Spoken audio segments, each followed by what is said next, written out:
Okay. Well, all right. So what this is a beginning, I guess. This studio, if you take a look around, is a very nice small space in which I've managed to organize an ability to do all manner of things. I am looking to raise a budget, and I need a budget because basically nobody in my immediate circle seems to have a budget.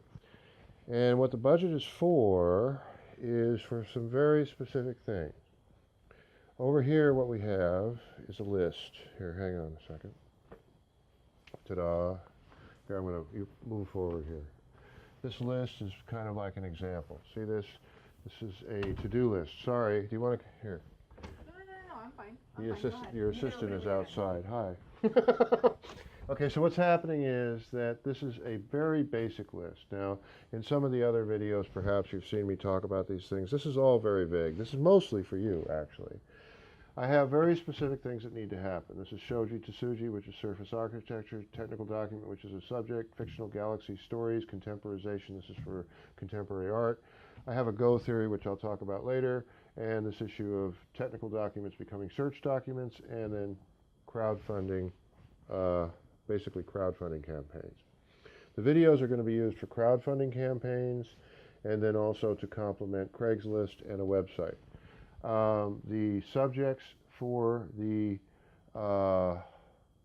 crowdfunding are oil cleanup, which I have an oil cleanup machine for which I need a budget. The budget is for a provisional patent and a few other odds and ends.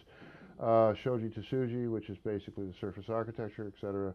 New logistics and placekeepers, which I mentioned in the other video. This is still all very rough. Pinterest, which I spelled wrong, Pinterest, is a really neat subject. The reason Pinterest is interesting, and I'm going to go over here, is because if you put enough content on Pinterest, what will happen is that 6 months later, if you Google that subject, it will probably come up and fill up what Google has to offer about that specific subject.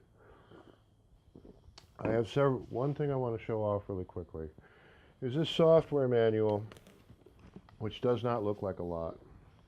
But what it is this little software manual, which is called Style Sheets for Technical Documents. It was done in 1987, actually, by these two people, Byron Canfield and Chad Canny, and this is the first viable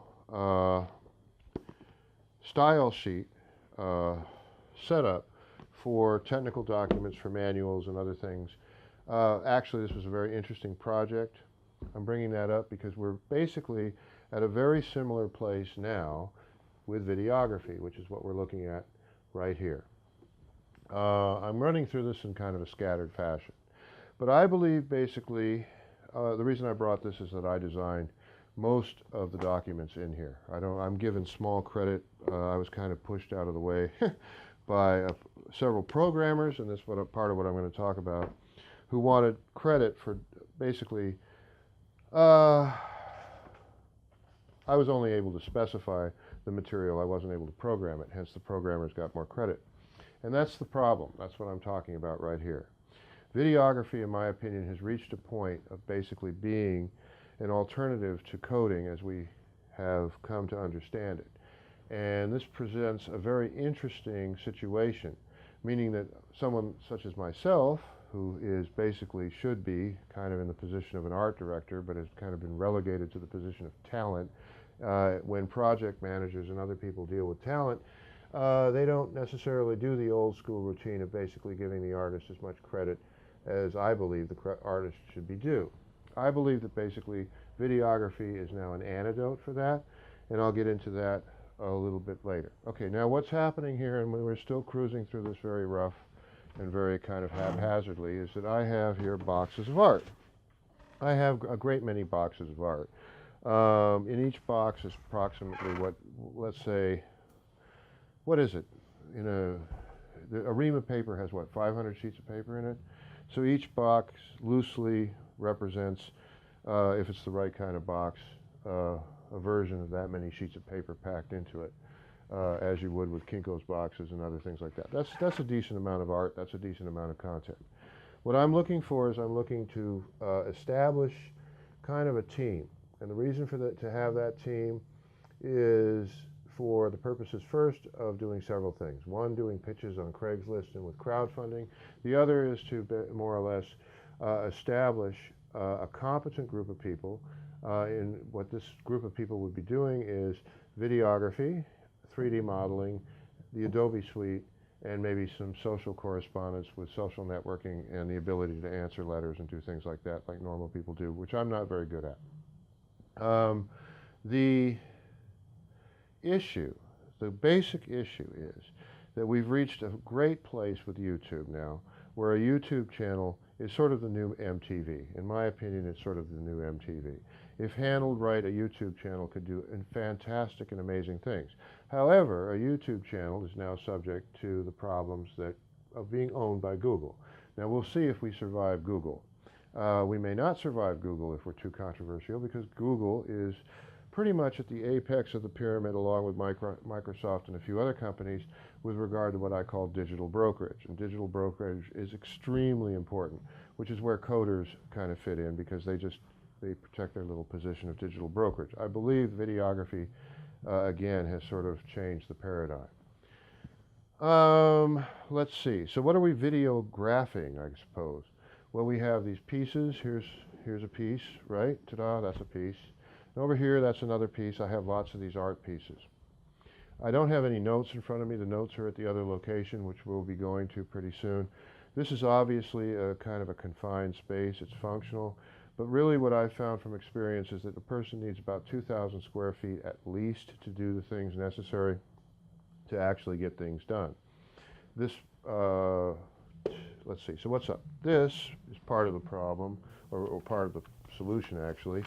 I need to take some tapes which have some original music and other things and make them into soundtracks, and we'll talk about that.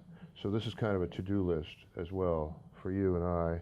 So soundtracks and tapes, these already exist. Let's see, what else? Dum-de-dum-de-dum-de-dum. Discussion of technical documentation, my experience with it, and a few other things as to why I believe we're at this very important place right now. What else is in this room? Furniture design. This is the interesting part. When I brought up Shoji Tsuji, this is a company that has a whole lot of locations worldwide. This is where we are now for design, meaning that there is a community, a huge community of people who are showroom attendants for companies like this, who are like the same people at FedEx, Kinko's. These poor people are like some of the best talent in the world for doing things, and they're being paid $10 to $15 an hour, I suppose, maybe a little more, to stand around and wait for wealthy people to come in and patronize this. The difference between those who have and those who have not actually has become really, really, really dramatic. And, well, the people who have, they're happy. The people who have not are kind of trying to survive, which is kind of like where I'm at, I suppose, and a lot of other people. There's a lot of background material that we'll cover here. I just want to bring this up because this is fun. This is a beat-up version of The Making of Star Trek. If anybody wants to read a good book, read The Making of Star Trek. It's absolutely fantastic. This is some source material for studios I've had in the past and some other things that we'll talk about maybe later. I'm just doing an inventory, and this is what we're doing, kind of like what's up with this room. Dum-de-dum-de-dum. Okay, so here, real quick, I'll pull this down and we can look at this. This is kind of an example of what I'm talking about in terms of content. And I'll see, these are notebooks, right? Okay, so what happens is I have approximately 5-10 more boxes of notebooks like this, right? These are pretty good notebooks. Now, I am not Leonardo da Vinci. I'm not anything that great. But see, for instance, that's pretty good art. Ta-da! Decent art. And so on and so forth. Art, art, art, art.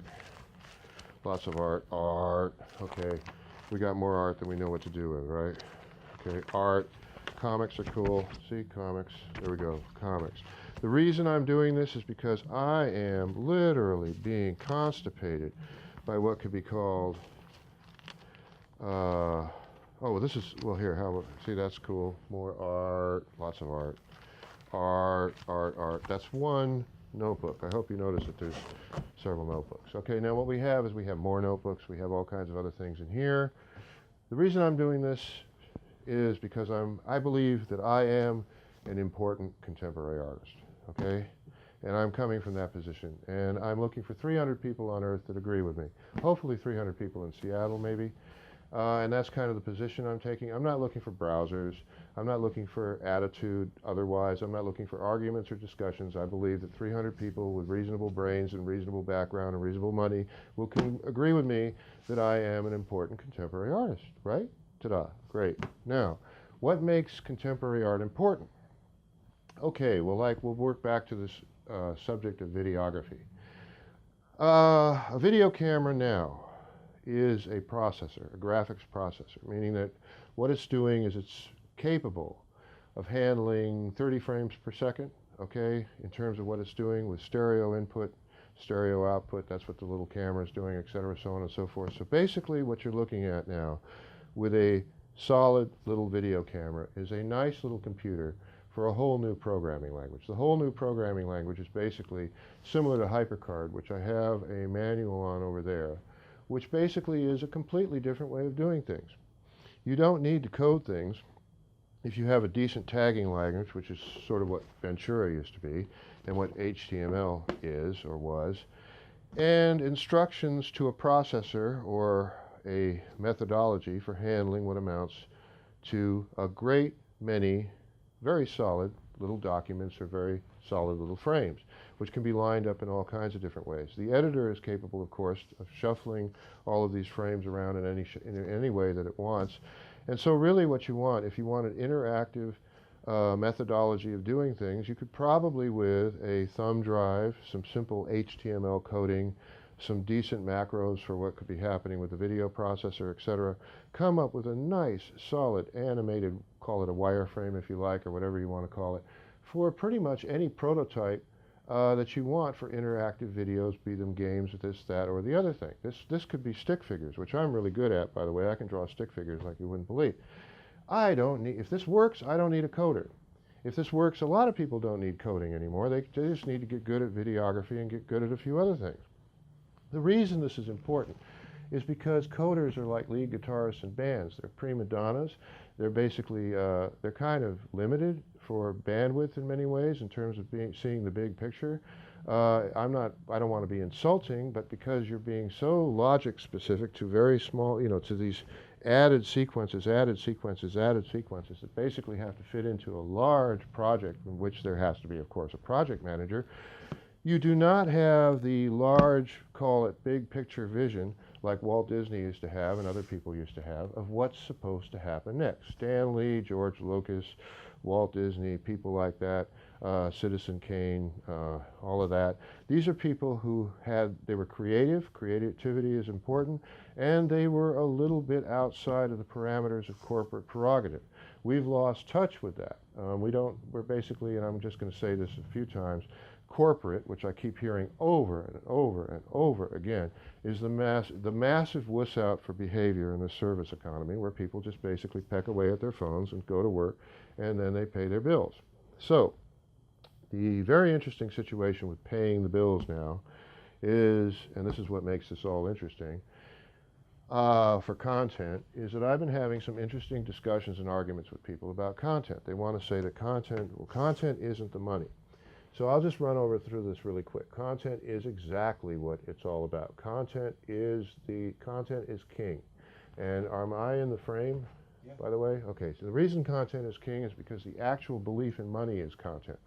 There's a technology of language in place that causes us to believe that money is valuable. The story of its worth and its value and all of these other things is what keeps things going. And like I've said, it's very interesting that now the digital brokerage, is mostly a handheld device and a Google Planet. And I don't see why we're still poor, and I don't see why we're still having problems if such is the case. So as an artist, without being terribly controversial, my plan is to work with other artists and create maybe perhaps another Disney situation or another contemporary art situation where you have the actual artist being capable of defining the direction of the art and its application. If Google will let that happen with YouTube, then that could happen with YouTube, maybe up to 10 times over, with several very cool channels that are like what MTV was when it first came along.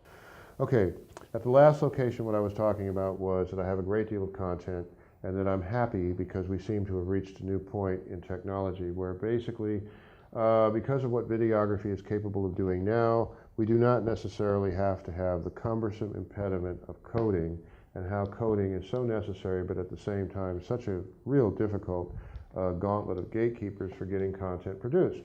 Okay, so I believe with the right tagging language and a few other things, videography is capable of doing really interesting prototypes and wireframes and all kinds of other things that are interactive for televisions and mobile devices. Okay, so I'll say more about that later.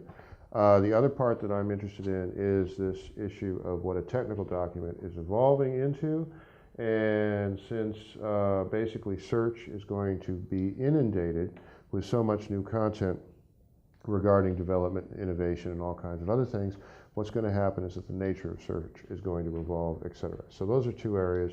There are more, but that's kind of some background from what I was talking about at the other location. I have a lot of content. Okay, so what this is, what's happening here, is that I am basically taking a bunch of art from a whole bunch of different shows that I had a long time ago, really. Some of it is newer, but I'm trying to restore it. I want to restore it for a variety of reasons. One, because some of it I really, really like. This was a lot of fun. This piece is actually newer, the one that's behind me. The other pieces come from a series of shows that I had from 1999 to about 2002 in Seattle.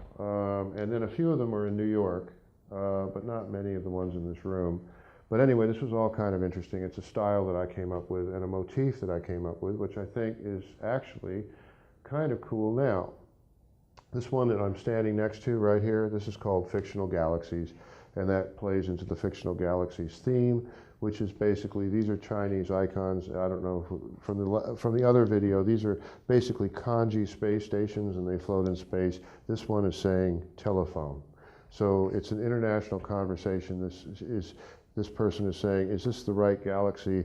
This person is saying, the GPS appears to say so. That's in Portuguese, that's in French. And then galaxy positioning is erratic, that's in English. And then the galaxies are like, well, they go in one into another, into another, into another, and then it's coming out of this. This is just cartoon, comic style stuff. Really fast. Are you gonna? I guess you can take pictures of this as I'm doing it. Okay, very quickly running through these shows. In 1999, I came up with this style of doing this art on aluminum foil, which was kind of fun. The first show of any sort I had was at Cafe Vito, or what used to be called the Cafe Paradiso, and I came up with this theme called Cyber Beach. Cyber Beach being P-S-Y-B-E-R, cyber. Okay, so Cyber Beach, there were the girls of Cyber Beach. And the girls of Cyber Beach were kind of a combination of Indian temple decorations and kind of Barbie, I suppose, or something like that. I don't know what to call it, except that basically what was happening is that these girls of Cyber Beach were kind of stuck in this virtual land where basically the reason I picked Indian instead of Japanese was because this was kind of a non-violent theme. But anyway, so they had all of this costumes and all of this other stuff going on. And so this piece with this Mobius strip thing came from that first show. Likewise, these pieces over here, which you'll see in a second, came from that first show. This went on for like a couple years where I just had show after show after show of this kind of Cyber Beach thing and had a lot of fun with it. Now, the other thing that I happen to be interested in is fashion to a certain extent. I really like fashion, actually. And so I had this was way later, I had some shows where I had these pieces that were based on fashions that I got. I was at the library for the Fashion Institute of Technology, and this is like out of old Vogue magazines. They were kind of fun. And then there's pieces that I consider to be actually interesting because of what they're saying. I had a show, there was a cafe called Cafe Messiah that used to be on Capitol Hill. That was a really neat cafe, and I had a show lined up for that. They used to have wonderful open mics and do all kinds of things. And right when I was getting ready for that show, something really interesting happened, which is that I was having a conversation with a friend the night before 9/11. And I said that all we need right now is a Lusitania. Okay, and then I went to sleep and I woke up the next morning and lo and behold the towers had been attacked, and it was really weird because I got really depressed because I knew that we were in for a big excuse to have probably a war, and sure enough that's exactly what that was used for. And also it was a really miserable situation. So I did this piece, which is basically based on Picasso's Guernica and M.C. Escher's House of Stairs, and it was put together. So I hung that at the it took me several days to figure out what I was going to do. I hung it at the Cafe Messiah, and there was a really nice man named Opus. He didn't like the piece, and it was late. So that's that piece. So maybe if you can grab that, we'll use that as for something. Now these other pieces, I was in New York, and for a while I was living in a small town called Livingston Manor, which was a really neat but bizarre little town because it had once it had been home to a chicken factory and had been where a lot of poor people lived, and then it became a resort mecca where they believed that there were going to be billionaires and millionaires coming in and doing all kinds of things. So the poor townspeople were they didn't really know what to expect next. And I had a show at a cafe called Pease Louise. I had actually 3 shows, maybe 2 shows. And that's in 2006. At the end of 2006 was when this was. And I had basically come up with this theme at the time, and this is what I want to talk about. I knew that basically telephones, this is an old telephone from then, and this whole theme of like good deal in minutes and then this gaming thing, that basically what was happening now, the theme was called An Obedient Future, and a couple of other things, where the idea of gaming on the phone and content on the phone, I knew that that was going to be a big deal, and that played into several things that I thought were neat ideas. I had another show several years later. After this show at Cafe Paradiso, I had this one again at the cafe. We'll call it the Cafe Vita, actually, where the theme was immediate etat, which is immediate and immediate state kind of put together. The reason for that was because I really believe in immediacy, or immediism is a way to put it, the nowness of things. That basically now presence is as close, it is the quality of life, and that all of this depictional stuff, though it's interesting, is kind of, well, after the fact. This piece that's over here came from another show, maybe the same show as that one over there, and this was just simply called Nah. And what was up with it was just me playing around with iconography. A lot of people like this. Now, this again is an issue of restoration and very rough video editing because I'm explaining to you at the same time, that's the videographer. This is not really supposed to, this will be fun, but it's not the real deal, I guess. Okay, all of these pieces that need to be fixed have obviously been damaged, okay? And it would be nice to fix some of them or, do them again. These were really cool. I think that these were fun. When they're backed with aluminum foil, this is the part I like. This is nothing more than plastic and aluminum foil. When they're backed, they have this reflective quality and they're kind of cool. They're also very inexpensive to make. So this is part of our plan to make some money or a plan to make money. Now, earlier I mentioned I only need 300 people on Earth. Okay, the reason for that, the price for contemporary art is about $3,000 a piece for reasonably large pieces. I priced this one at $1,300 and I hung it at the Broadway Market. And that's really the last time I think I hung anything up for a while. But anyway, the idea being is it's not necessarily supposed to, it doesn't have to sell locally. This is not the issue because we are now in the age of the phone, big time. There are over 100 cities in the world that have over 3 million people in them. And let's say 1% of those people are well-to-do people who have budgets to spend on art. The problem with being an artist is that you get caught in the politics of being an artist. Artists, and not to be mean to artists, but artists will push each other right off the stage to get stage presence and the rest of it. Artists, they're worse than yuppies because basically yuppies, or at least old school yuppies, they wanted a little bit more than just stage presence. The artists can be really mean people. So what happens is that you have this whole, like anything else, there's all these politics. So I am trying to just get to my 300 people on Earth because I am an important contemporary artist. That's the point that we have to keep making. I am a contemporary. Not only am I contemporary, I'm important. Okay. Now, this will make the art worth more money. Okay. There are 100 cities in the world that have 300 million or more people. Let's say 1% of each city represents a nice demographic of people who have money, and what is fundamentally important for this kind of thing, walls to hang their art on. Okay, so they need to have walls, and they need to have money, and they need to know or care about supposedly important contemporary art. Now, it could be for other reasons than that. I mean, one of the things, and I'll talk about it in a minute, is it can be issues of, for instance, I'm into gaming and movie production and engineering and all of these other things. It can talk to that land as well. But what I enjoy, and I'll be doing something about this later, is I actually enjoy the history of art, roughly, my rough understanding of it, from Kandinsky all the way to Andy Warhol. I think that there's a very, very, very cool thing that happened in that chunk of, call it evolution, that kind of went along with the 20th century. And so in there, there's some neat stuff. Now, this box of art, I brought this because basically I have, again, piles and piles of art. This is a neat piece, okay, I think. Ta-da, that's kind of nice. Likewise, there's more comics and cartoons, etc. Now, let's say that, here's something weird. Sci-fi, I like sci-fi, that's cool. This is kind of cool, right? Ideas for prints, these are really cool, you know, drawings for prints and things like that. What's up with this is that basically, I don't know if everybody should understand what a giclée print is. The photograph industry, which used to have darkroom work, has long ago switched over to running what amounts to prints out of either Epson printers or other printers on gloss paper or archival paper or plastic or this or that or God knows what.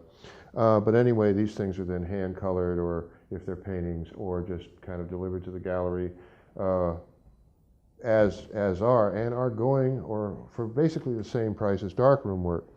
So it's not unheard of to get $1,300 to $3,000 for a giclée print, which is basically just a fancy way of doing kind of a Xerox print. Anyway, organized right, files, for instance, like this, done with a daily or hourly update on the internet in various locations, could be offered to buyers around the world if they wanted hand-colored giclée prints or other things like that.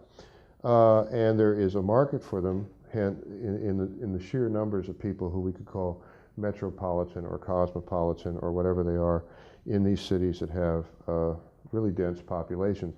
The primary gateway that's happened now for the internet is now the mobile device. And cartoons, which happen to be, I like this one, this is kind of fun. Yay. Cartoons happen to be, well, they're proven. Newspaper comics have been proven to work, and television cartoons have been proven to work. All of these things have been proven to work. Now that the mobile device and the television are basically the same unit, a little frame like this and a large frame like that work really nicely together. The reason I'm showing off all of this content is because basically I kind of want to leave no doubt that I'm capable of more or less delivering. One of the problems that I'm having in my life is that nobody will take delivery of the solution. I have at least 3 clients or whatever right now who refuse to take delivery of the solution, meaning that the problem has been solved, the work has been done, it's been delivered, now let's move on to the next part of it, which is pay David or do whatever else is supposed to happen. So I'm trying to hit a buy now button kind of relationship with the world, but on a scale with giclée prints and a few other things, so that more or less this stuff keeps producing revenue or whatever you want to call it while it remains in my hands with regard to ownership. Now that's a very interesting thing to talk about, is the ownership or intellectual property issues of art. We are, and these are my notes, at a point right now, and maybe I should show off, except see, there's just a bunch of this stuff. We'll spread this out, I guess, later. I'm trying to think how to move on to the next subject. The next subject, okay, would be, for instance, where are we right now with regard to this YouTube channel thing, or this idea of producing a great deal of money, or having a team, or whatever it is. I would like to handle or deal with something that I think is now a problem.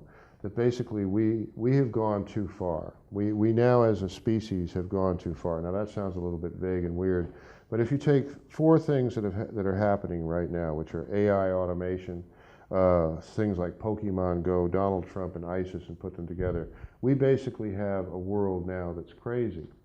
I'm ready for Pokemon Go. I actually have Pokesaurus Go Go Go ready to go with the Kathmandu and a few other things.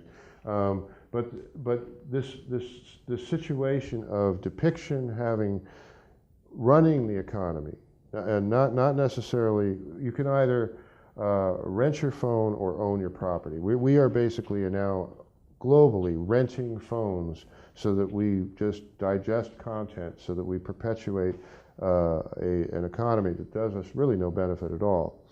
The interesting part of this is that as artists we can perhaps control more than we believe we can. So, anything else? YouTube channel.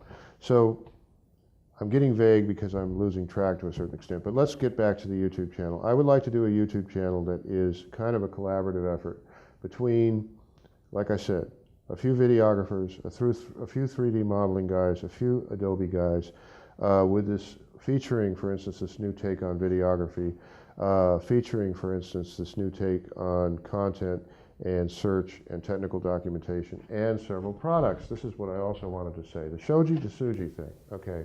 This is what you're looking at with this aluminum foil and plastic, is you're looking at a very, well, almost like a prototype for what the stuff is going to be that's producing energy and is the, see this pattern, for instance, that's happening here of all this electrical stuff on this plastic over this metal.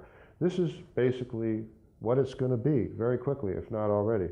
And this kind of, think shoji screens, flat surface decorative things, but these things literally will be capable of showing new material and or having, being light emitting or being light receptive, and be very inexpensive and be really kind of an interesting product. So for artists and designers right now, there is a threshold available that is, I guess the best way to put it is as exciting as the Bauhaus was when it first started, or any number of other things when they first started.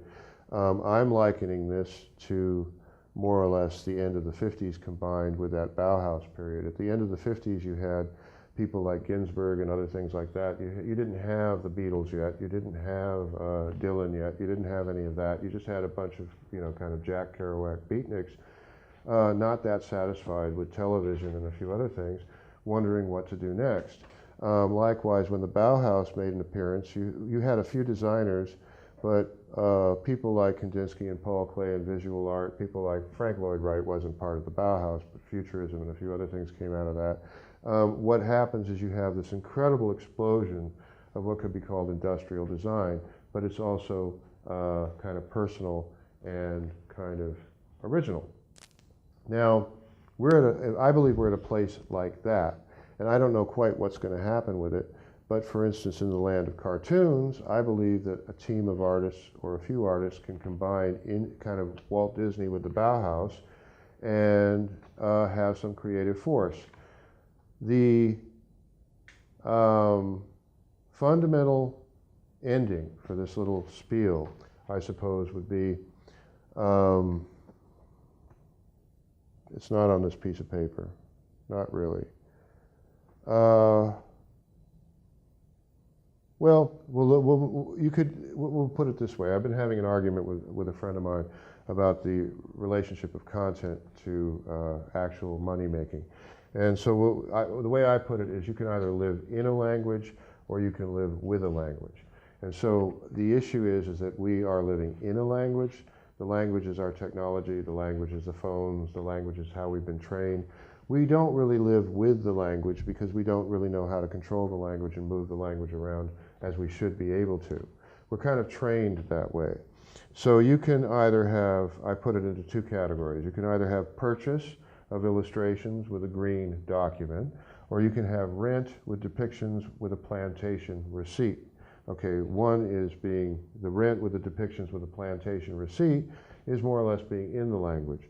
You being with the language is more or less being purchase of illustrations in a green document. And that's kind of short and sweet. And so maybe we can get beyond renting phone service and do some interesting videos and become successful people in the world. And that's about it for now. Thank you. All right, well, this is really nice. This is really beautiful. Okay, so this is another part of this place where we're doing some art. There'll be some art happening out here, hopefully, as part of all this. Okay, but I thought something I'd drop into this just for the purposes of understanding would be this thing that's really interesting that I have to say about,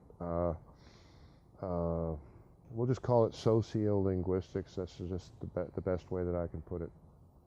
About 10 years ago, I was working on some stuff, and I was cleaning up some buildings and doing some interesting things and working with some friends on some projects. One of these was a friend who was going to New Paltz Teachers College, and he was getting an MFA, and so we were working on his thesis, and we were doing some interesting things with that. And so I was around a lot of academic stuff at the same time that I was in kind of an interesting environment where I was cleaning up flood-damaged buildings and fire-damaged buildings and doing all kinds of interesting things and having bizarre studios, and it was just really a trip. In the midst of all of this, I was having these conversations with a person who used to be a stockbroker, and it's hard to explain, but he had stopped being a stockbroker, and now he was more or less living in a trailer on a piece of property that was near this town where I was living, and he would ride his bike into town to buy beer, buy the beer, come by the building where I had my studio, and we would hang out, and we would talk about economics and all kinds of things. I had found a book, a Barron's Dictionary of Finance, which I thought was really interesting, and at the same time I was getting into sociolinguistics at the New Paltz Library because that was something I was looking into, and this was primarily the topic of sociolinguistics applied to conversation. And what occurred to me was that in the terminology applied to sociolinguistics for conversation, they came up with a name for everything. There is a pause for effect. There is an interlocutionary this, that, or the other thing. There's all manner of names given to all the things that people do while they're having a conversation. Okay, so what occurred to me was that it was the names for the names for these specific places in conversation were very, very similar to the names given to financial instruments, okay, or financial instrumentality, a bond, a fiduciary doubt, a this, or that, a God knows what. It was just like, it was really, really interesting how over here you had all of these terms for financial instruments, and over here you had all of these terms for conversational constituent parts. And I thought it was really kind of trippy that in reality the only thing that ever happens is what we actually do. Okay, so if, for instance, so really the economy, with all of its instrumentality, is really nothing more than a conversation at any given time, and or the actions that are actually taking place. Any library, for instance, is not a place of action unless somebody is actually reading something, or somebody is actually taking advantage of the information, or they're actually talking about it. Otherwise, it's just sitting there on a shelf. So the only real thing that's ever going on in the world is what people are talking about or what people are doing. And that's the only real economy that exists. So what occurred to me was that depiction, the activity of depiction, is incredibly important because it's the depictions that we agree on or find disagreement with or remember or don't remember that define in navigational terms what we're going to do next or what we believe is happening. So when I thought it was kind of fun that the economy is nothing more than a conversation, and then I started believing, well, okay, what we could do is we could have a more successful conversation. And if we had a more successful conversation, maybe we could do things like stop the war. The war has been going on for years and years and years, and it's never really ended. I don't know when it started, but it started a long time ago. It moves around, but we never have really stopped it. So we might be able to stop the war, we might be able to save the whales, we might be able to do all kinds of things if we had a more successful conversation. And the only reason that we don't have a successful conversation, so far as I can tell, is because of depictions and the obligations that we have regarding these depictions for our belief about reality. Now that's all kind of complicated, but what I noticed, and this was 10 years ago, is that basically with mobile devices and cell phones and all of those things evolving as they were then, I thought that maybe I was onto something by trying to entice people that I knew to cooperate with me to do something. For instance, I have a very smart brother. He's a really neat person, and he was visiting New York because this is where this was happening.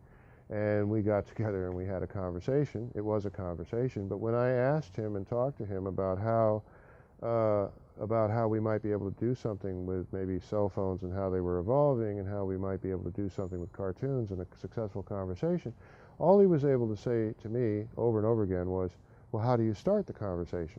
Well, how do you start the conversation? Well, how do you start the conversation? And that was very interesting because it's been like that for a long time for me, because I don't see people being able to, in a sense, be with the language as opposed to being in the language. If you're in the language, you really don't see a way to understand that basically you're just moving around depictions at any given moment. And it's from there and the success in establishing what could be called a new direction or a new tendency for our belief in belief that you can start having a different thing happening. Okay, I brought that. I'm just going through this because this is rough and it's beautiful out here. Okay, I am believing now that we have 3 to 10 years in front of us before things transform in the land of digital brokerage and what we're doing with our physiology and a few other things, to where the game plan or the game as we understand it is going to change forever and be something else. We don't have any more than that because there's just too much changing. We can choose now to do several things that will, it's like landing a boat successfully or just kind of, crashing into the beach. We basically, it's up to us how we handle this, but globally we're not handling it very well. But we have all the mobile devices we want. We have them in our hands, and the whole thing has more or less been Googled, and, here we are. So I'm standing in a very interesting position, which is 10 years in the past and what I believe to be 10 years ahead of myself. I'm usually about 10 years ahead of what's going on. And so if I'm honestly 10 years ahead of what's going on now, this time around, it's happened several times, this is a very interesting position to be in. So I'm feeling very kind of youthful and optimistic and kind of excited about this. I'm feeling about the same as I did when I was 20. But this is not a situation that's necessarily that optimistic because we don't have the elbow room. Just like I'm going to be 65 in 10 years, this world is going to be really different in 10 years. We're not going to have this ability to do the things that we think we can do now. The reason for that is that, for instance, and I'll just throw this in here, this is like a beautiful day. Here it is. It's a gorgeous, beautiful day. And I made fun of Canada in another video because it was, for fun. But basically, in Siberia and in Canada, what's happening is methane bubbles. Methane is coming up out of the ground and it's going into the atmosphere, and that's going to add to the carbon dioxide and everything else in the global warming.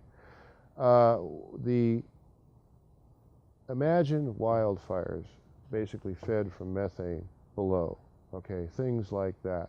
Imagine floods in New Orleans and Florida and Bangladesh and other places.